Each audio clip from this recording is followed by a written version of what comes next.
I'm sorry, Sag. Part 2. I hadn't erased a video, so I ran out of time earlier than I had expected. So I apologize. But you were talking about your 6th house, Uranus. Independence, individuality, uniqueness, freedom, inventive nature within the not relationships, within your routines. Are you taking the time to illuminate what you want to strengthen your core in your routines? Or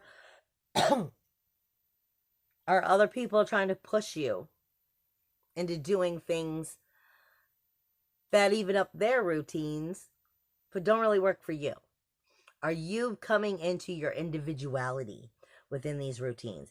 People, places, and things of energies that you consume is the most important thing for you. It's the most important magic that you create right now. These people, places, and things of energies that you consume, are they helping you find your independence, your freedom, your creative nature? Are those people, places, and things supporting you? Or is the sun illuminating where they're not, and where they're actually pulling from you, investing in yourself? Now, you have your 7th house, your relationships. You're going to be going through this for about 3 months, at least, because Venus is here in the relationship zone, going into retrograde.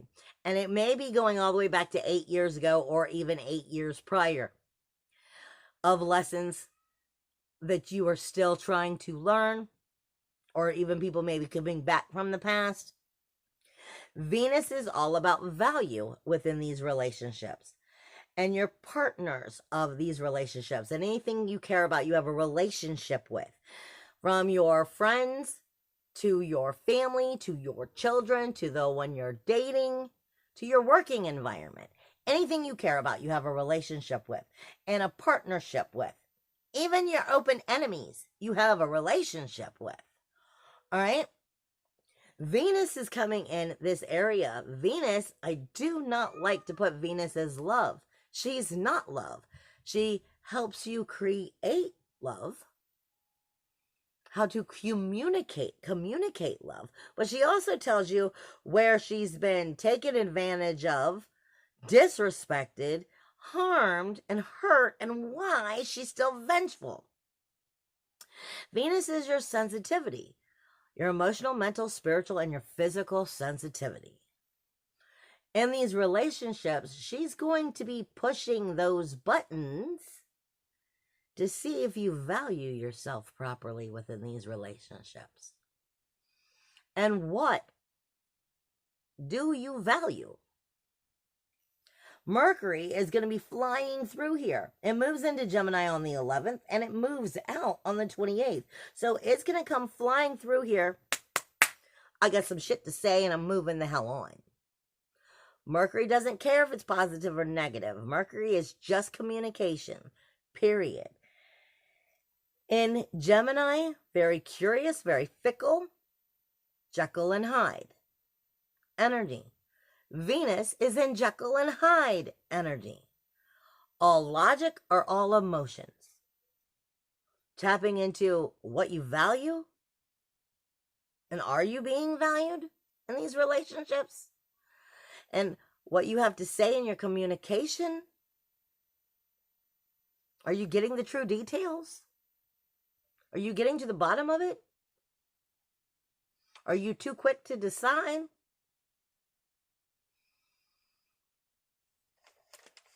You also have the soul fire in here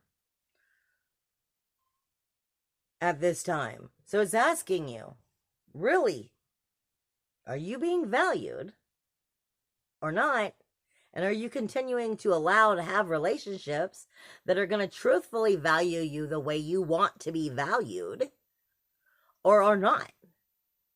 Because that all is going to come back to your self-worth, self-value, self-esteem, your liberation, your standing in your inner emotional security.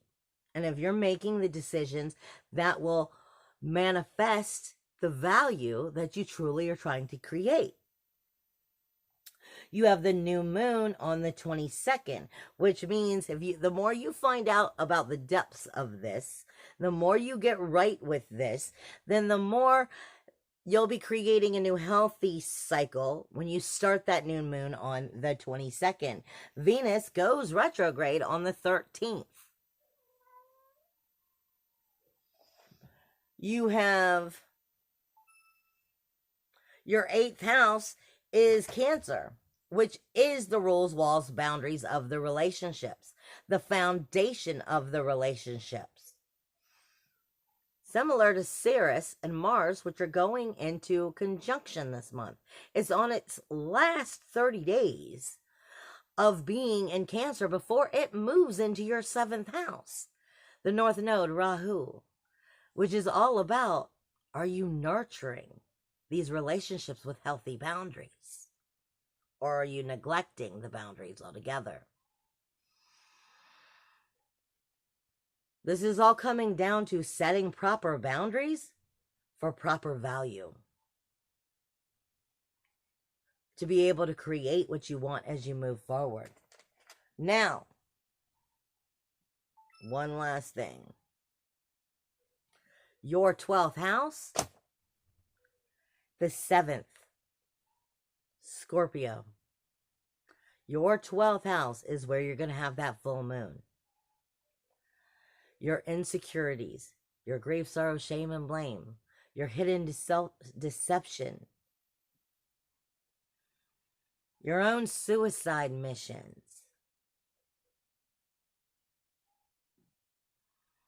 all of those skeletons you keep in the closet that you try to lie to yourself about. Scorpio is your 12th house. A full moon. You're going to be over emotional with the depths of your truths rearing their head at you, making you start to see, are you coming in the right direction? Or are you just going to stay oblivious to getting on board? 12th house is no joke. It's the subconscious becoming conscious. Self-debt, karmic debt, self-deception, hidden self, the lies we tell ourselves. It's the insecurities that we've built our life upon instead of healing.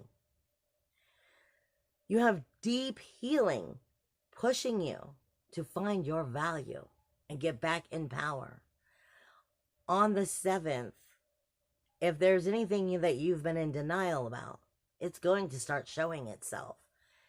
And you have from the 7th till the 22nd to reset that new lunar cycle. I love you guys. Bye.